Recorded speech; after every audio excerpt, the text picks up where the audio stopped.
भारत जैसे कृषि प्रधान देश में बिहार की भूमिका हमेशा से अहम रही है। राज्य सरकार के कृषि रोड मैप और आत्मा कृषि प्रौद्योगिकी प्रबंधन अभिकरण जैसी योजनाओं ने किसानों के आर्थिक और सामाजिक उत्थान में क्रांतिकारी बदलाव लाए हैं।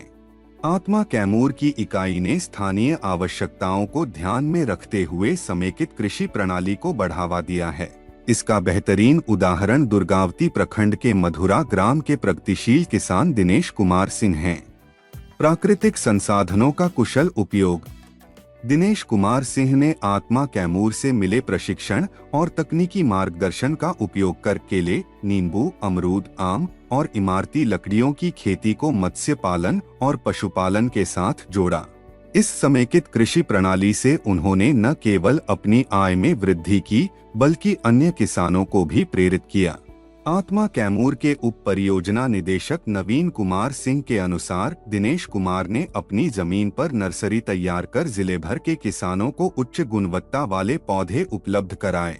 इनके द्वारा जो है बागवानी फसल में खास करके केले की खेती, नींबू की खेती, अमरूद की खेती, आम की खेती और साथ साथ इमारती लकड़ी की भी खेती के साथ साथ नर्सरी उत्पादन का भी कार्य किया जाता है। मनरेगा वगैरह में भी इनके द्वारा पौधे का जो है वितरण किया जाता है और काफ़ी उच्च स्तरीय किस्म के जो पौधे हैं, फलदार वृक्ष हैं और इमारती लकड़ी है, उनका भी अच्छा खासा उत्पादन करके और नर्सरी उत्पादन करके किसानों के बीच में वितरित किया जाता है। अक्सर इनके प्रक्षेत्र पे दूर दराज क्षेत्र के कृषक आया करते हैं, चूँकि इनके यहाँ समेकित कृषि प्रणाली के अंतर्गत बागवानी एवं मत्स्य पालन बहुतायत से किया जाता है और इनके प्रक्षेत्र पे पपीते की खेती भी बहुत ही अच्छी तरीके से की गई है और ये बहुत ही अच्छी प्रजाति है जो कि ऊपर से नीचे तक पूरी तरह से फल से लदी हुई है और ये किस्म जो है अगल बगल के किसानों द्वारा काफ़ी जो है डिमांड की जा रही है। और साथ में जो इमारती लकड़ी में इनके पास शीशम के पौधे, महोगनी के पौधे, वो काफ़ी जो है दूर में प्रचार प्रसार लोगों द्वारा किया गया है। जो भी इनके पौधे हैं वो उच्च स्तरीय क्वालिटी के हैं जो कि किसानों के बीच में काफ़ी लोकप्रिय हैं। बागवानी फसलों से और मत्स्य पालन के साथ साथ इनके यहाँ समेकित कृषि प्रणाली अंतर्गत जो है उत्पादन कर अन्य कृषकों के लिए मिसाल कायम करते हैं और हम चाहेंगे हमारे अगल बगल के जो भी किसान बंधुगण हैं उनको भी अपना सलाह देते रहें ताकि वो अपनी कृषि में आमदनी को बढ़ा सकें। पारंपरिक खेती से नवाचार तक।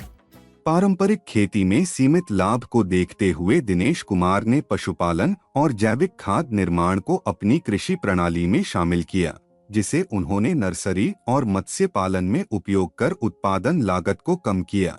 दिनेश कुमार बताते हैं, पहले मैं 50 बीघा जमीन में खेती कर भी संतोषजनक आय नहीं कमा पाता था, लेकिन अब सिर्फ 10 बीघे जमीन में नर्सरी तैयार कर सालाना लाखों रुपए कमा रहा हूँ। यह आत्मा के प्रशिक्षण और भ्रमण कार्यक्रमों का नतीजा है। खेती में हम जैसे बागवानी में केला है, आम है, अमरूद है, आंवला है, ये सब लगाए हैं और केला हमको लगता है कि लगभग देखिए यहीं बगल में केला है, एक घार में लगभग 30-40 दर्जन केला है। ये G9 का केला है जो कि उद्यान विभाग से ही मिला है। लगभग 10 बिस्से में माने एक कच्चे 1 बीघा से भी कम में हम अपना नर्सरी का काम कर रहे हैं। लगभग 50,000 पौधा हम लगाए थे जिसमें 20,000 पौधा मेरा केवल गया है और लगता है कि लगभग 5-6 लाख रुपये का पौधा हम बेच चुके हैं। तो हमको लगता है कि 1 एकड़ में 20 लाख रुपया किसान उपजा सकते हैं। जो लाभ हमको नर्सरी से और बागवानी से मिल रहा है या मत्स्य पालन से मिल रहा है, हम लोगों को माने कम जगह में ज़्यादा उत्पादन करने का ये तरीका है और हम लोग कर रहे हैं, शुरू किए हैं और आगे भी सभी किसानों को मैं कहूँगा करें। समेकित कृषि का प्रसार। दिनेश कुमार की सफलता ने आसपास के किसानों को भी प्रेरित किया। उनकी प्रणाली आज क्षेत्र में लोकप्रिय हो रही है। तो हम लोग 1-2 बार भेजे प्रशिक्षण में, जैसे अपने KVK कृषि विज्ञान केंद्र दौरा है वहाँ भेजे, PDNS पटना में भेजे। उसके बाद फिर इनको लगा कि अब सर कुछ करना चाहिए, तो हम कहे अब जाइए प्राकृतिक खेती पे आप देख कर आइए, भोपाल जाइए।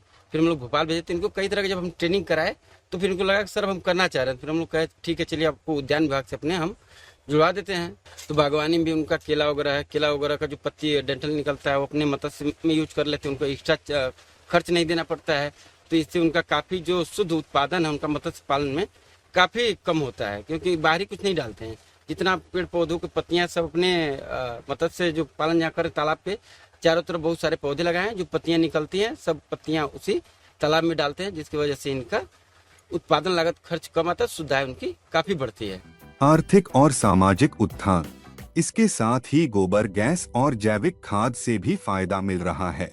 उनकी यह प्रणाली न केवल पर्यावरण के अनुकूल है, बल्कि अन्य किसानों के लिए भी प्रेरणादायक है। पशुपालन में गोबर गैस भी लगाए हैं, जिसमें हमको ईंधन के लिए 1 रुपया खर्च नहीं करना पड़ता है। सालों भर हमारा गोबर गैस से ही खाना बन जाता है, जिससे कि हमारा माने किसानों का बचत हो जा रहा है और अधिक आमदनी को बढ़ाया जा सकता है। दिनेश कुमार ने मधुर किसान समूह के माध्यम से अन्य किसानों को आत्मा की योजनाओं से जोड़ने का प्रयास किया है।